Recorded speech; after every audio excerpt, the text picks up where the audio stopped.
नमस्कार, मैं डॉक्टर रजनीश कुमार आप सभी का एक बार फिर से हार्दिक स्वागत करता हूं।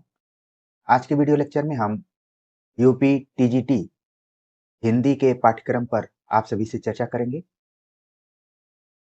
चर्चा जब हम करने जा रहे हैं तब पाठ्यक्रम अपने नए कलेवर में आप सभी के सामने प्रस्तुत हो चुका है। इसकी पीडीएफ अलग-अलग सोशल मीडिया पर आपने देख लिया होगा।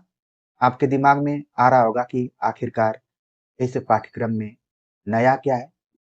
तो जब हम पाठ्यक्रम को देख रहे थे तो आयोग द्वारा 2026 से आगामी परीक्षाओं हेतु प्रभावी पाठ्यक्रम के रूप में ये आगे लागू किया जाएगा। पाठ्यक्रम पुराना भी आपने देखा होगा, तो उसमें उसकी टाइपिंग को लेकर या फिर बहुत सारी चीज़ों पर आपका ध्यान गया होगा। ये पाठ्यक्रम नए कलेवर के रूप में कैसे आपके सामने दिख रहा है? क्योंकि सबसे पहले तो जिस आयोग द्वारा इसका एग्ज़ाम कराया जा रहा है, उसका खुद नया नामकरण हुआ, उत्तर प्रदेश शिक्षा सेवा चयन आयोग, और इसका एक लोगो भी यहाँ पर बना, जो कि 2023 से प्रभावी बताया जा रहा है। उत्तर प्रदेश शिक्षा सेवा चयन आयोग, उत्तर प्रदेश।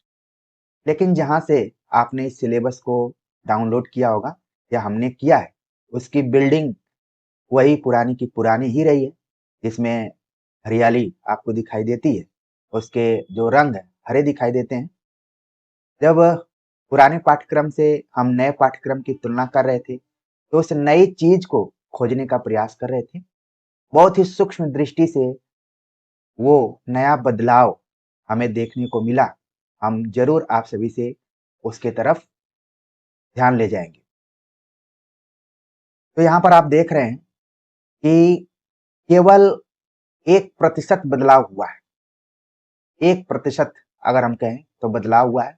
बाकी व्याकरणिक रूप से कुछ कुछ शुद्धियां यहाँ पर की गई है सिलेबस में, पुराने सिलेबस के अनुसार, और इसको प्रस्तुत करने का, जिसको कि हमने नया कलेवर शब्द दिया, प्रयास किया गया है। केवल मुख्य मुख्य टॉपिक्स को बीच में यहाँ पर रखने का प्रयास किया गया है, और रखते समय थोड़ी बहुत इसमें खामियां भी छोड़ी गई हैं। तो सबसे पहले हम सिलेबस के ऊपर बात कर लेते हैं। इसके बाद इसकी तैयारी को लेकर कौन कौन सी किताबें आप पढ़ सकते हैं या फिर आपकी रणनीति क्या हो सकती है। तो जैसा कि हमने कहा कि पुराने सिलेबस को आप देखेंगे तो हिंदी साहित्य का इतिहास आपको इस तरफ दिखाई देगा, और इसके बाद आदिकाल, भक्ति काल, और इसके अंतर्गत संत काव्य, सूफी काव्य, राम काव्य, कृष्ण काव्य पढ़ना है। रीतिकाल, आधुनिक काल, भारतेंदु युग, द्विवेदी युग, छायावाद, प्रगतिवाद, प्रयोगवाद, नई कविता, यानी कि जिसको हिंदी साहित्य का इतिहास कहा जा रहा है, उसमें ज्यादातर जो पार्ट है वो काव्य का है। इसके बाद दूसरा पार्ट है हिंदी गद्य साहित्य का विकास, जिसमें कि गद्य साहित्य को रखा गया है, अन्य गद्य विधाओं को रखा गया है। निबंध, नाटक, उपन्यास, कहानी, हिंदी गद्य की लघु विधाएं, जिसको कि हम सभी अन्य गद्य विधाओं के नाम से भी जानते हैं। जीवनी, आत्मकथा, संस्मरण, रेखा चित्र, यात्रा साहित्य, गद्य काव्य और व्यंग्य। प्रिय विद्यार्थियों, जो एक सूक्ष्म नयापन यहाँ पर दिखलाई दे रहा है वो है व्याकरणिक शुद्धियां।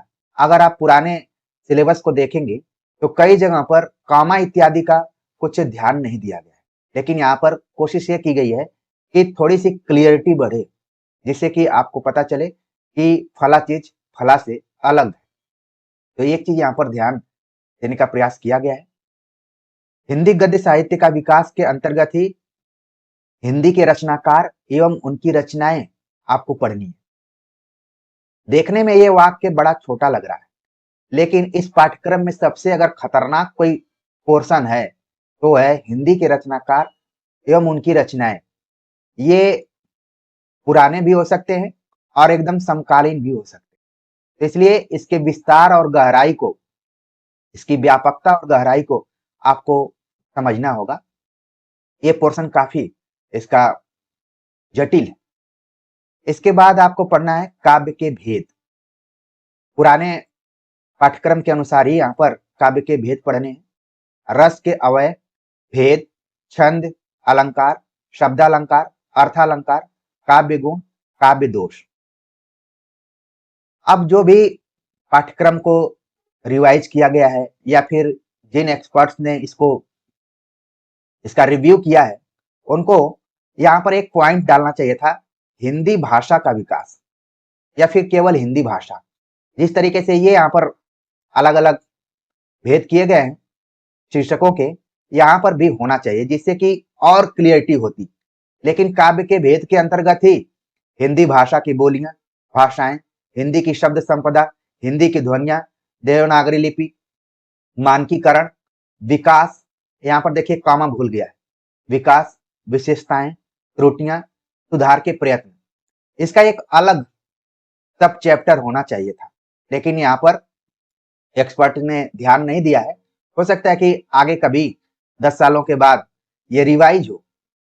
10 सालों की बात इसलिए मैं कर रहा हूं क्योंकि अभी तक जब हम भी इस प्रतियोगिता में अपने को कभी भागीदार मानते थे, तब से पुराना पाठ्यक्रम वही था जिसको कि बदल कर यहाँ पर नए रूप में रखने की कोशिश की गई है।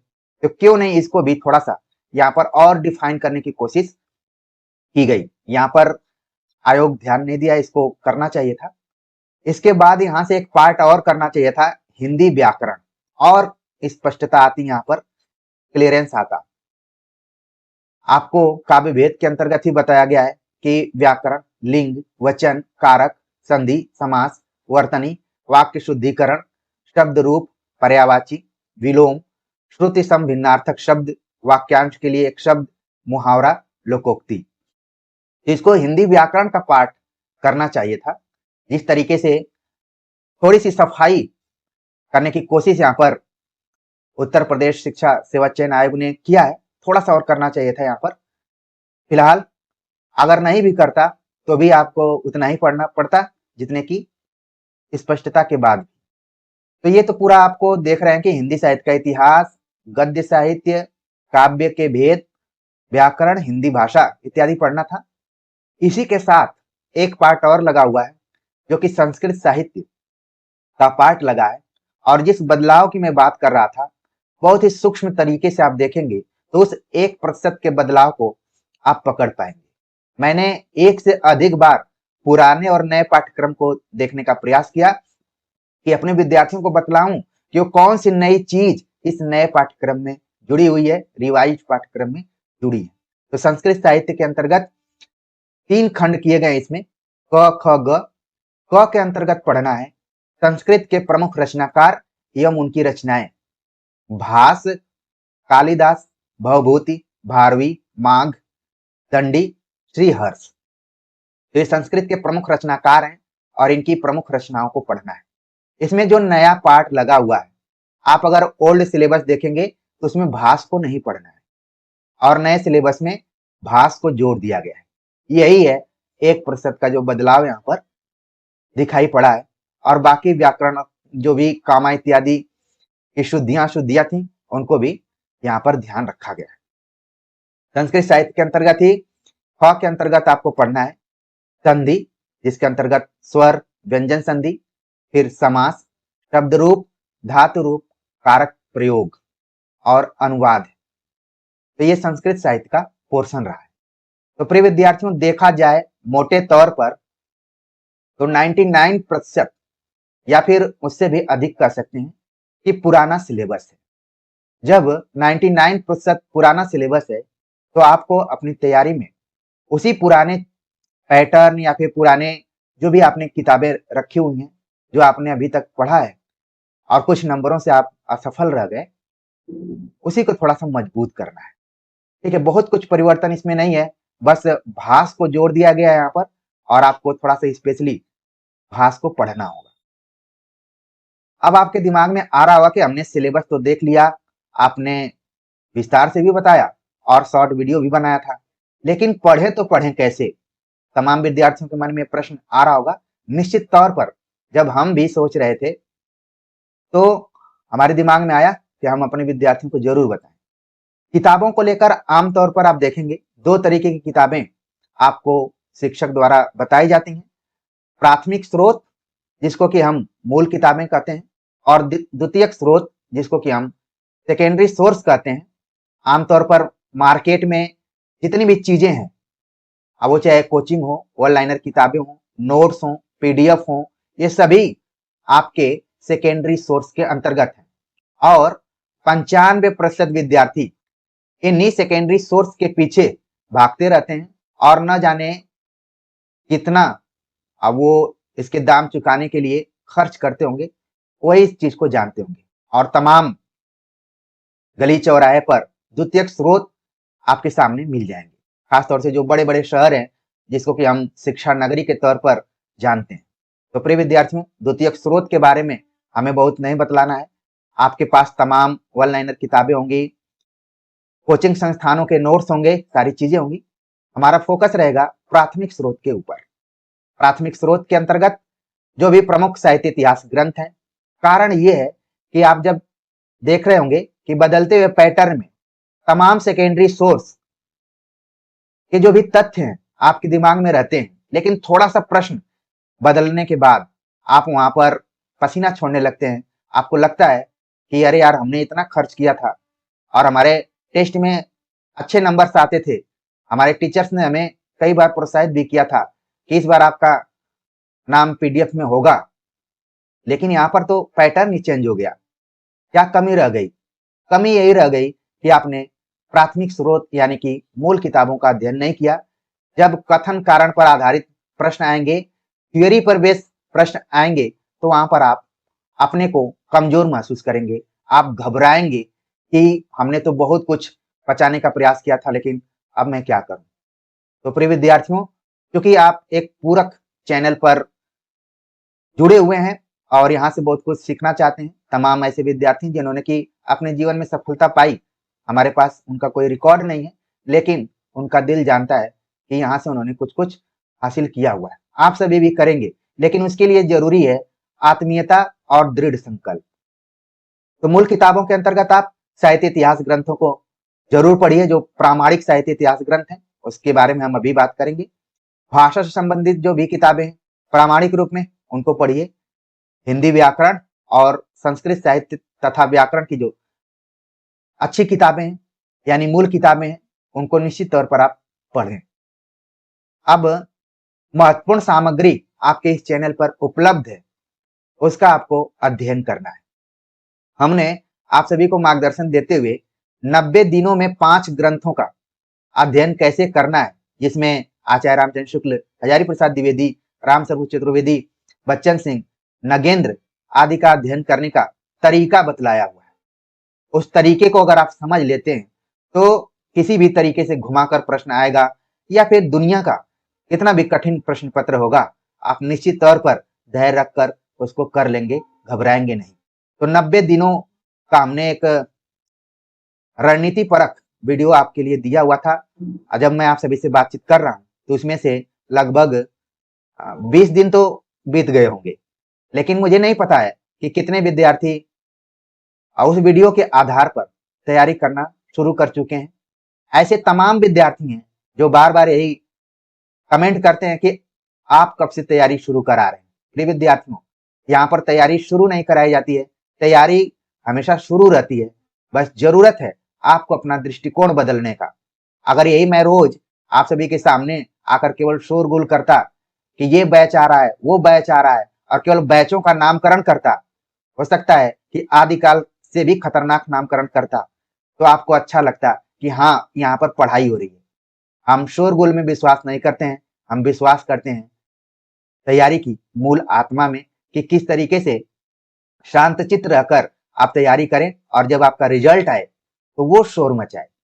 तो प्रिय विद्यार्थियों, उम्मीद है कि आप समझ गए होंगे कि हम हमेशा नए नए थंबनेल के को लेकर या फिर खूब प्रचार प्रसार करके आपको पढ़ाएंगे, तो बिल्कुल उसकी उम्मीद आप मत करिए। आपको मैं कठोरता के साथ लेकिन दिल लगाकर यहाँ पर पढ़ाने की कोशिश करूंगा।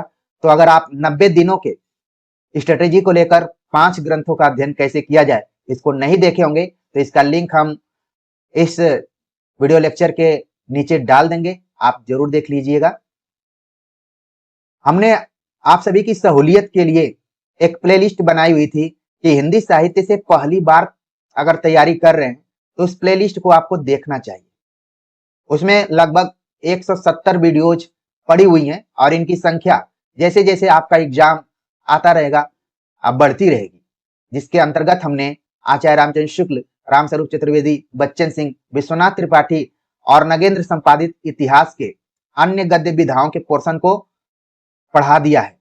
अब आप ये कहें कि परीक्षा आ रही है तो मैं दोबारा इसको पढ़ाऊं तो मुश्किल हो सकती है। दोबारा पढ़ाने की जरूरत ही नहीं है। हमने एक बार कालजयी तरीके से उसको पढ़ाने का प्रयास किया है कि आप जितनी बार पढ़ेंगे आपको नई जानकारी वहां से मिलेगी।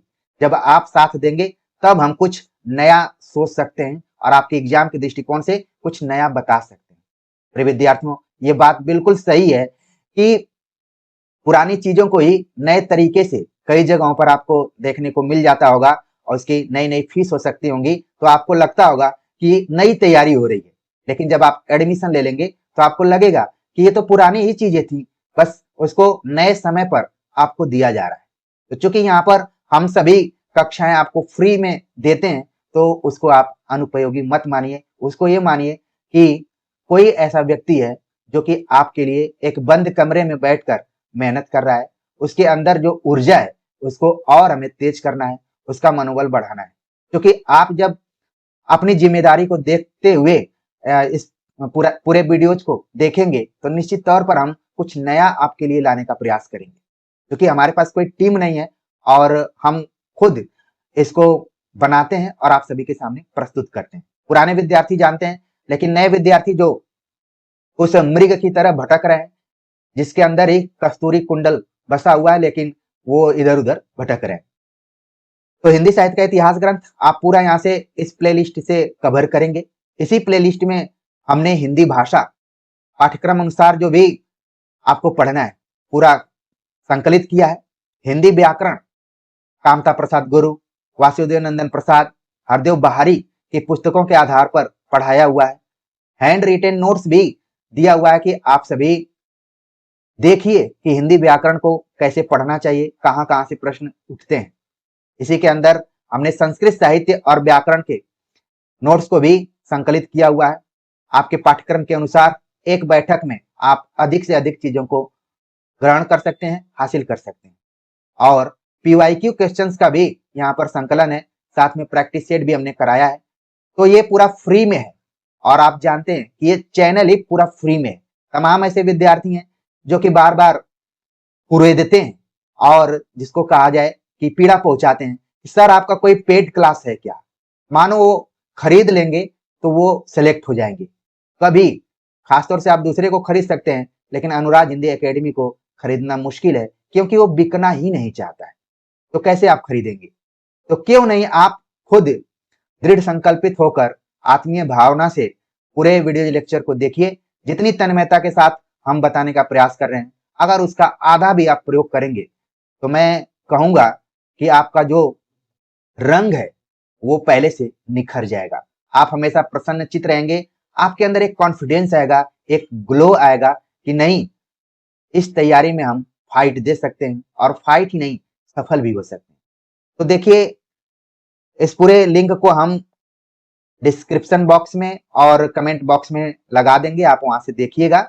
आप इसको देखेंगे, देखने के 30 दिनों के बाद आप कमेंट करेंगे कि हमने इसको कवर कर लिया है और कुछ नया जो जुड़ रहा है अब उसको हम पढ़ रहे हैं। और मैं आप सभी से वादा करता हूं, अक्सर नेता लोग वादा करते हैं, लेकिन जब शिक्षक वादा करता है तो पूरी जिम्मेदारी के साथ करता है कि आपका जो एग्जाम आएगा, यूपी टीजीटी, पीजीटी या फिर यूजीसी नेट, जितने भी तरीके के हैं, बिहार लोक सेवा आयोग, जो भी नए व कठिन टॉपिक्स पर हम बातचीत करेंगे। अक्सर जिसको लेकर लोग कतराते हैं और लेकिन हम उसको समझाने का प्रयास करेंगे, उस पर प्रैक्टिस सेट इत्यादि भी लाने का प्रयास करेंगे और हमारा साथ एग्जाम तक बना रहेगा। हमने इस प्लेटफॉर्म की तुलना एक ट्रेन से की थी कि ट्रेन की जो जिम्मेदारी होती है कि हर स्टेशन, हर यात्री को उसके स्टेशन तक पहुंचाती है, अब वही कोशिश हम भी कर रहे हैं कि जिस भी परीक्षा की आप तैयारी कर रहे हैं, यहाँ के माध्यम से आप अपनी मंजिल तक पहुंचने का प्रयास कीजिए। हमारी कोशिश रहेगी कि जब आप साथ देंगे तो हम नए चीजों को, नए थियरी और प्रैक्टिस सेट को लाने का प्रयास करेंगे और समय समय पर मार्गदर्शन भी देते रहेंगे। तो प्रिय विद्यार्थियों, हमने इस वीडियो लेक्चर में यूपी टीजीटी हिंदी के नए सिलेबस के ऊपर चर्चा की, जो कि 2026 से प्रभावी हो रहा है। क्या पुराने सिलेबस से अंतर था इसमें, उसको लेकर भी हमने बात की और किताबों को लेकर भी हमने चर्चा की कि आपको कौन कौन सी किताबें पढ़नी चाहिए। खासतौर से जो मूल किताबें थी उन्हीं को लेकर हमने बात की, और केवल बात नहीं की बल्कि उन किताबों को कैसे पढ़ना चाहिए और उसके लिए हमने जो पहले की सामग्री बनाई हुई है। सामग्री आपकी नजर में पुरानी हो सकती है, लेकिन एक शिक्षक के लिए वो सृजनात्मक चीजें होती हैं, वो कभी पुरानी नहीं होती हैं। हाँ, उस विषय पर नए तरीके से सोचा जा सकता है। आप नए तरीके से तब सोच सकते हैं जब पुरानी चीजों को आप जानते होंगे। अगर आप पुरानी चीजें जानेंगे ही नहीं तो नई चीजों को कैसे समझेंगे। तो उम्मीद है कि जो चीजें हम बतलाना चाहते हैं, और बड़ा ही हमने इसके बारे में सोचा, और आप जानते होंगे कि एक वीडियो के पीछे वक्त लगता है और चीजें होती हैं। आपके सामने तो लग रहा है कि भाई ये 10 मिनट का है, 15 मिनट का है, लेकिन उसके पीछे हमें काम करना पड़ता है, सोचना पड़ता है कि वो कौन सा रास्ता निकालें जिससे कि हमारे जो विद्यार्थी हैं, कईयों के कमेंट्स है कि अब जिंदगी में लगता है कि हार ही लिखा हुआ है। बिल्कुल नहीं। इस चैनल पर लगभग 4 से 5 वर्षों तक कई विद्यार्थी जुड़े हुए हैं। अब उनका रिजल्ट आना शुरू हो गया है कि सर मैं फला परीक्षा में सफल हो गया, ढेका परीक्षा में सफल हो गया, आपका योगदान रहा, और चीजें रही। वो अपने मन से बोल रहे हैं, और अच्छी बात है कि उन विद्यार्थियों को हमने कभी देखा भी नहीं है कि कौन है, क्या है, क्योंकि हमारे दिमाग में बस फोकस रहता है कि आपको बेहतर से बेहतर कंटेंट देने का यहाँ पर प्रयास किया जाए कि जिस भी एग्जाम की आप तैयारी कर रहे हैं उसमें कॉन्फिडेंस के साथ आप उपस्थित हों। आज नहीं तो कल आपकी सफलता की बारी आएगी, बस आपको अपने को संभाल कर रखना है। तो प्रिय विद्यार्थियों, बातें बहुत हैं। अब हम आगे के वीडियो लेक्चर में पीजीटी के सिलेबस को लेकर आएंगे कि आखिरकार उसमें कौन सा सूक्ष्म परिवर्तन हुआ है जिसको कि आपको ध्यान में देना चाहिए। तो मिलते हैं एक नए टॉपिक के साथ, तब तक के लिए नमस्कार।